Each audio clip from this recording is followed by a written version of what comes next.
So I'll start out today by saying I have a little bit of good news and bad news. The bad news is that Pastor Frank actually is doing the sermon today, and that's not the bad news. Good morning, everyone. Pastor Frank is actually going to be doing the sermon today, but, good news, bad news. Well, the bad news is that for whatever reason, we were having some issues actually getting his video file over. That's the bad news. The good news is I happen to be pretty good at running my mouth, and fortunately, Pastor Frank and I actually coordinate very, very regularly, so I actually had notes and everything already of what he was going to be doing today. So, that being said, if this is a little rough, that's probably why, but I think you'll still get something out of this. Now, Pastor Frank wanted to start out by showing some just great pictures of his family and talking a lot about, kind of what they mean in building a legacy. And I have some pictures like that, but like many of the rest of you, it's like on my phone and whatnot, and I don't really feel like sitting here and trying to upload those onto the video. So instead, I wanted to show you something else that to me kind of means an awful lot when it comes to legacy, and that is this right here. Now, this is actually something that is a commemorative book that was published about NC State's 1983 national championship in men's basketball. In particular, what's interesting to me about this, and why it means so much to me, is that this was something that my grandfather actually had, and during a period like a tour when the head coach was going around the state of North Carolina visiting with people following the national championship, my grandfather had a chance to have this book signed. And, keep in mind, this is for NC State. This is the Wolfpack, right? I mean, it's people in my family are practically born to sit here and support and go to this school. So, that being said, Jimmy Valvano, the coach at the time, thought this was pretty interesting too, and he actually wrote on the inside of it, "To the real Pac-Man, best wishes from the Cardiac Pack, Jim Valvano." Now, that right there means that this means a tremendous amount to me, being a huge NC State fan and alumni of NC State, just having, a signature of Jimmy Valvano, kind of this legendary character in really all of college sports, but especially in NC State history. But it means even more to me because it's something that was really directed to my grandfather. It's got him right there, Harold Pack. And I think why I find this so interesting is that here you have my grandfather, Harold Pack, who is an NC State fan, and he ends up turning around and having a couple sons, and one of those sons ends up himself going to NC State majoring in textiles. Well, that individual was my father, and I ended up growing up and then going and attending NC State myself and majoring in aerospace engineering. And God willing, I have already said that if any of my kids ever grow up and they say, I want to go out of state for college, but I want to go to NC State, I will gladly pay that check. I have no problem doing that. A legacy means a lot to people, and legacy is very important to people. You can see it in financial planning. You can see it a lot of times in the twilight of people's careers when they get ready for retirement. They start thinking about the legacy that they're leaving behind. Legacy is actually a very important thing, and it's no different when you're talking about the church. The church itself actually has a legacy that shapes who we are, and it shapes what we do and why we exist. It shapes so much about what it is we are meant to do. Well, you can see the foundation of this legacy when you start looking, not just a couple years ago, not just, back to the Reformation, when you ended up having, all these different denominations and awakenings and whatnot, and not even centuries ago, but millennia ago. When you sit here and you look at the very end of the book of Acts, you'll end up reading a story here in Acts 28, but what you're going to see is you're going to see some events that basically set the stage for what would be the very fabric of the church that we live in today.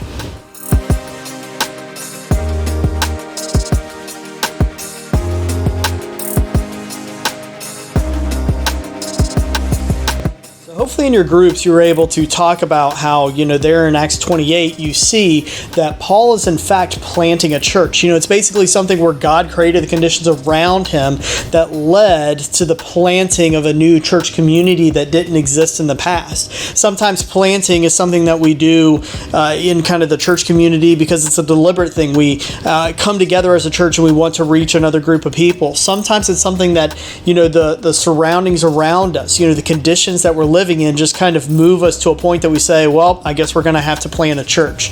Regardless of how you got there, God works through individuals in order to expand his body, expand his work that he is accomplishing here on this earth. And he does that through the church.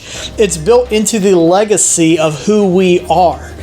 So that being said, you would be excused if you read all of Acts and you sat here and said, well, the book of Acts looks like it's a book describing the acts of all these different individual great men and women of the early church. And even though, yes, it does cover all that, that kind of misses the whole point of why all that was occurring. The reality is that the book of Acts is written so that we can see what God does through various individuals. There's constantly shifts that occur back and forth between different individuals who come into the picture and fall out of the picture. We've talked a lot over the past several weeks, and you'll mention a little bit here later today about Paul and Barnabas. Even Paul and Barnabas. Barnabas was in the picture for a while, and then he ended up moving back out of the picture. It's natural. What happens. Last week we talked about Judas. He falls out of the picture after committing suicide after he betrays Jesus Christ, and the disciples end up, sitting here getting together and praying about it. Matthias ends up getting right back in there into the mix of things. So the reality is that the story of the church is not a story of individual rock stars. It's a story of what God does with all of the different people who have answered a calling that the Holy Spirit has placed on their hearts. So what does this look like as a church? So you're actually going to end up seeing what this looks like here in your next section. You're going to read about the church that forms in a city called Antioch. Antioch was this massive mega center, crossroads of culture and economics and religion there in the old world. It's kind of, if you look at a map and you kind of look at where, the coast of Israel goes up and you hit Syria and all that, and then it kind of hooks and makes a hard left. Well, kind of right up there in the corner is about where Antioch was. And in this area, you had a lot of people, sitting here sharing ideas, learning new things. And so it was the perfect place for God to see a church be planted. And you're going to see a little bit about what that looks like. And what I want you to think about is what can we take from that today? How does our culture and our society look an awful lot like that? And what lessons can maybe we learn from this early church example?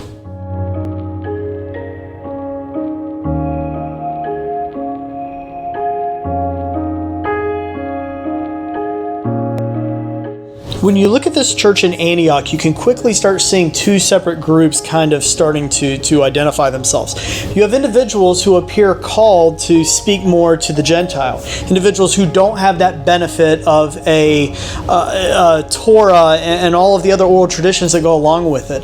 But then you have individuals who are called to evangelize to the Jews, to simply help them realize that Jesus Christ is the individual that they have actually been waiting for all this time. It's important to note that, a church has to know who they're reaching out to. Now, in our church, here at the Well, we've tried to sit here and say that we want to be all things to all people so that some might be saved, something that, comes out of 2 Corinthians. Well, that right there is something that I think is important to note because, I've heard it said before that ideally we would not have all these different churches in a community. You wouldn't have the Baptist church and the Episcopal church and the Presbyterian church. And while there's absolutely some truth to that, and I do understand the heart behind individuals who say that, it's worth noting that sometimes we're called to reach out to different people. Sometimes something that is very comfortable and familiar to one group may not be comfortable and familiar to another, and that means that whatever church family is going to reach out to those individuals has to be willing to consider their audience. One of the things that I remember when I was getting ordained was a question that basically said, who is your target mission field? It was worded a little bit different than that, but basically it was saying, who are the people that you are passionate about trying to reach out to? And I remember that my comment was talking about the individuals in the church. I've somewhat cynically said in the past that, if I wanted a place that, I could sit here and get lectured to about virtue from a lot of individuals who claim to be Christian, I would go to church. I'm picking when I say that, but the reality is that the church is a mission field. There are people inside the traditional church, as many of us have seen it in the past, that, need to be discipled to, who maybe even need to be evangelized to. But there are also people out there, in kind of, I guess, the real world who need that too, right? And how you address those two different groups is going to vary significantly. So where am I going with all this? At the end of the day, we have to understand who the people are that God has called us to reach out to. Because if we sit here and we insist on doing ministry and going out to different areas and doing ministry in the way that we want to do it without regarding who we're ministering to, we're probably going to get in our own way. We're probably not going to be effective. I can distinctly remember one individual coming up to me when they were going on a mission trip. And they were complaining because they said, on this mission trip, the individuals who are running this thing, kind of hosting us, so to speak, said, when you speak to individuals about Jesus Christ, they've never heard about Jesus Christ before, so don't use the Bible. And this individual was almost offended by that. How can you ask me to talk about Jesus and not use the Bible? It just sounds terrible. What, you're ashamed of the Word of God? And that's not what these individuals, these hosts, were saying. They were understanding who the community is that they were trying to reach and saying just quoting Scripture is not going to be effective. We have to be willing to reach people where they are. And what that means is understanding that we as a worship family, whether at a home, at a retail space, wherever it is, or any other church, any other organization, are placed in a certain position with certain people around us. And we must be passionate and zealous about reaching out to those individuals in a way that resonates with them.